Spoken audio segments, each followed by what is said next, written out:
And this is Sanjeev from interviewbox.tech. Thanks for coming to my channel.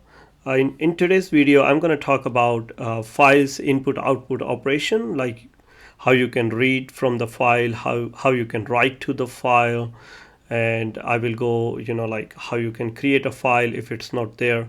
So let's jump to the PyCharm and perform some of the operation here. So as you can see here, I already created this file test.txt, and I have put like some kind of text in there.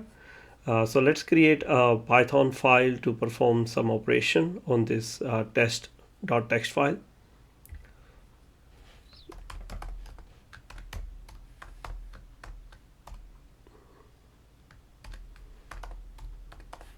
So I'm going to create this new Python file, files input output. So I have created this. So first thing is like how you can open the file. So we already have the test.txt created under our project. So when you try to create, you have to create a file holder basically, and you say open command and you pass your file name.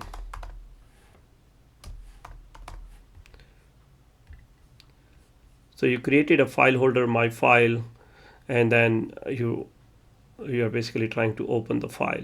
So by default, it open in the read mode.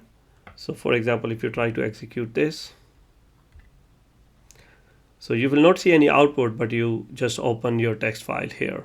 So another thing I just want to show, like for example, if you don't have the file defined here and you try to open, what it will be happen there.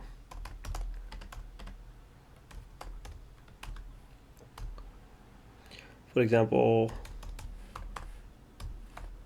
I don't have a colors.txt file here in my project, but I try to open, so you guys will see that it will report some error. It says no such file or directory.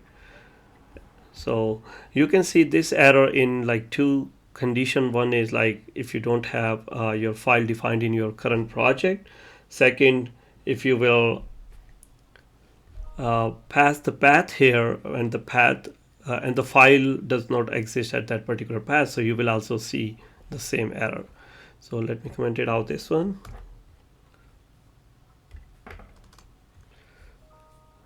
So second, like how you read the file, how you read the content of the file. So you create a variable, like for example content, and you take your file holder, that is like a my file, and you say read, and if you try to print content, and you will see it will print the content of your file. So let's run this, and here you see, so you open your file in this command, the first one, and then you try and then you read your file by using your file holder or file descriptor into the content, and when you print, you see it print whatever is in the file. So that's how you read the file. And next thing is like I want to talk about, it's very interesting. So when you read the file, your cursor is basically moved at the end of the file, right? So to get to know like where's your cursor right now, so what you can say, there is a tell method that basically tell you about the cursor, like where it is.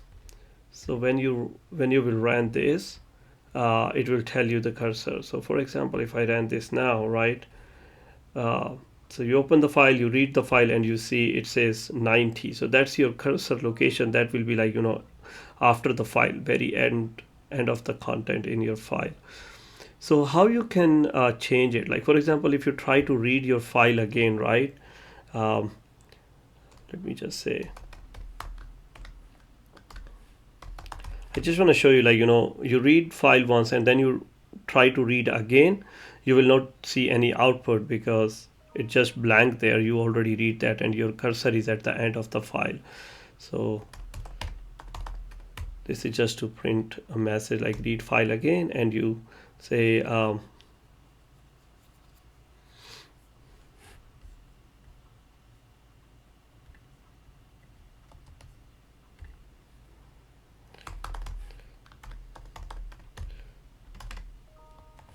So you try to read again, and if you try to print, you will say this is just a blank. So let's rerun this, and you see here it read first time like here, and it give you the output, and then you print the cursor location here, and then it just a message, you say like read file again, but after that you don't see any output because your cursor is at the very end. So how we can manipulate the cursor? So for example, there's a seek method that is you can put your cursor wherever you want. So you take your file holder and you call seek method, and you pass the index location where you want. Like for example, if I say put my cursor at the 5, okay, so you read the file and you want to read again, but just to differentiate, I'm just putting cursor not at very start, but at the 5th character or the 5th location, and I'll say read again. And now if I read, you will see the second time it will read from the 5th. So you see first time is the whole file, and second time you see it started from here. So this, because I put the cursor at the 5th location, so it skipped that part and give me the output after this. So that's how you can put your cursor back like wherever you want to read, or you can like close your file and open again, and then it will by default cursor will go back to the the start of the file. So next I'm going to talk about the other method. So this is the read, right? And by default the read method is read the content of your file into a string. So for example, if you want to confirm that, I can type here.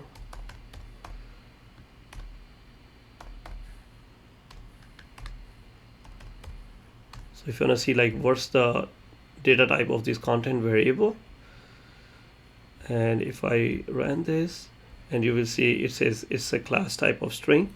So read method is basically read the content as a string. So there's another method that and it's reading the whole contents in a file.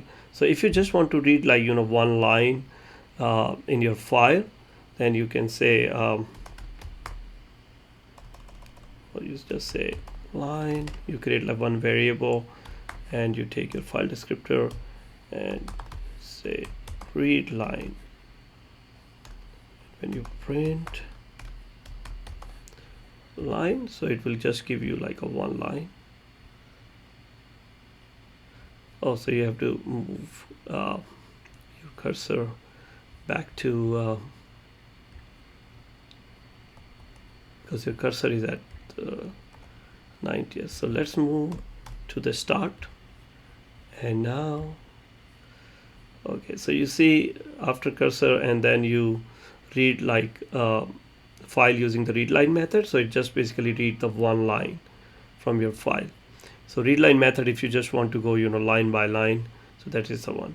Another method I want to talk about, it's read lines, and the interesting part is it basically read the whole file, but it create a list and put each line as like a one element of the list. So you create my file, and you take read lines. So it will read all lines in the file, but put in a list and give you the output. So if you print this line, but before that let me put this cursor at the start again. Okay, so you see in the read lines it give you the list, and each line it create as a list element. So first line, here's the second line, and here's the third line, and it also puts /n as a new line descriptor there. So that you can read line by individual line in a list. So next I'm going to talk about to close the file, because you open the file, you perform some action, like you read the content and everything, and now you have to close the file. So for that one, say my file dot close.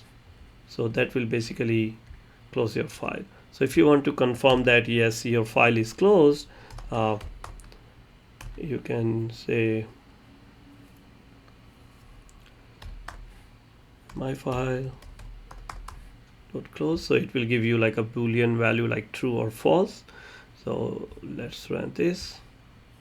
So you say after closing the file, you check basically if your file is closed, it says true. So for example, if you don't close your file, I'm just commented out that part, and then you check, it still say false, your file is not closed, right? So that's how you can double check that your file is closed or not. But in this method, like you have to basically manually perform the action of closing the file. But if you don't want to go into that path, there's a different kind of formatting or the functionality that you can use, in which you will open the file but you don't have to worry about closing the file. So that is, you can use this format. So with open, and you pass your file name,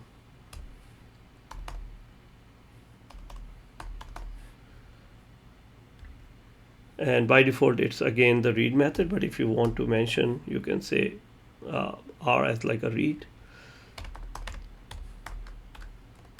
and here, so you say with open your file name in the read format as this is a file descriptor file holder, and then you can say same thing, my file dot read. So let me comment it out, all this thing.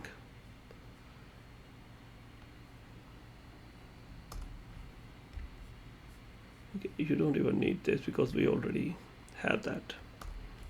Okay, so I just commented out this, and now you are reading your file, and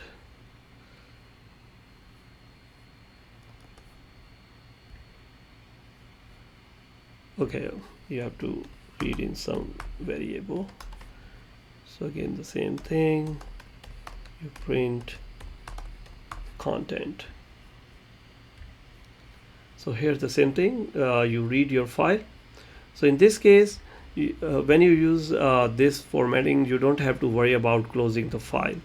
So this is how you open in the read mode and read the content. So like for example, now we can say append mode.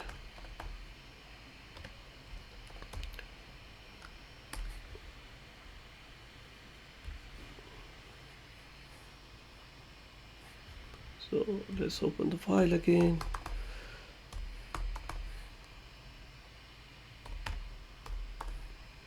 So what append mode is do is basically it open the file, and whatever the text you want to add into the file, it will add at the very end of the file content. So let's see here with the example. So you open that, and then you say my file dot write, and for example I will say hey universe.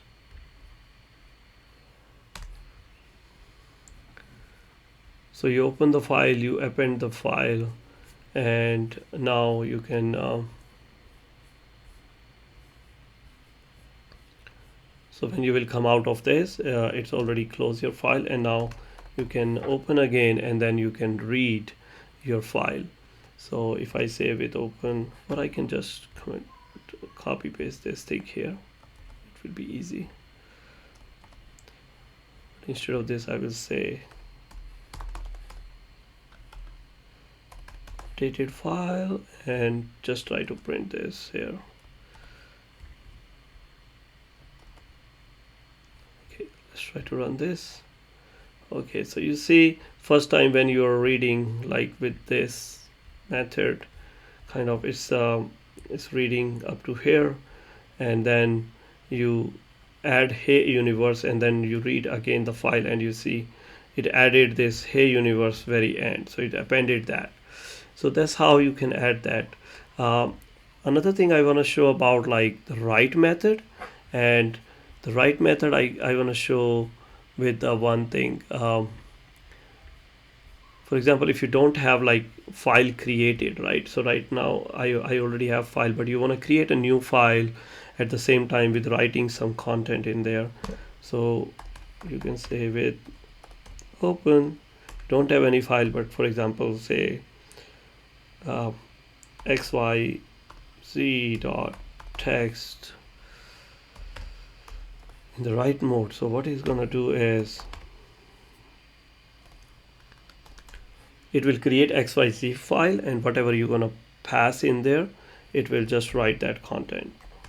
So you will say f is your file descriptor here or file holder, and then you're writing and you say like hi there. So that one you just write there, and let's execute this, and you see it created this xyz file here with the content hi there. And for reading, you can just again read the same, open the file in the read format and you can read it.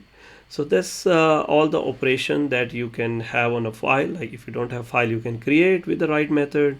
If you already have a file created, then you can read the file as a whole, like in a one single string, or like line by line, or like in a list with the individual line as an element. And with the seek method, you can manipulate the cursor location in your file. And the next we discuss, like if you don't want to worry about closing the file, then you can use this formatting style, or like the writing style. By open the file, and you don't have to worry about closing, it will automatically close the file. So that's all for today's video. And if you like this video, please press the like button and subscribe my channel. I am going to put more video related to the Python programming language. And thank you very much, and I will see you guys in the next lecture. Thanks.